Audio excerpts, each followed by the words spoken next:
বিএনপির সহযোগী সংগঠন জাতীয়তাবাদী স্বেচ্ছাসেবক দলের ৪৫তম প্রতিষ্ঠাবার্ষিকী উপলক্ষে ঢাকার শেরেবাংলা নগরে অবস্থিত বঙ্গবন্ধু আন্তর্জাতিক কনফারেন্স সেন্টারে এক আলোচনা সভার আয়োজন করা হয়।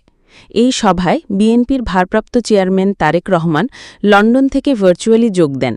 তিনি বলেন যে জনগণের রাজনৈতিক অধিকার প্রতিষ্ঠার জন্য নির্বাচন খুবই গুরুত্বপূর্ণ এবং দীর্ঘদিন অপেক্ষার পর মানুষ তাদের পছন্দের প্রতিনিধিদেরকে নির্ভয়ে ভোট দিতে পারবে।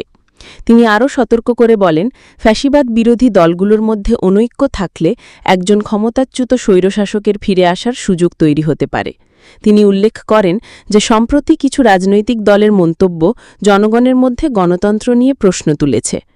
অনুষ্ঠানে বিএনপি নেতা অবসরপ্রাপ্ত মেজর হাফিজউদ্দিন আহমেদ জামায়াত এবং ন্যাশনাল সিটিজেন পার্টির সমালোচনা করেন। তিনি অভিযোগ করেন যে তারা নতুন ভোট ব্যবস্থার পক্ষে কথা বলে নির্বাচনকে বিলম্বিত করার ষড়যন্ত্র করছে।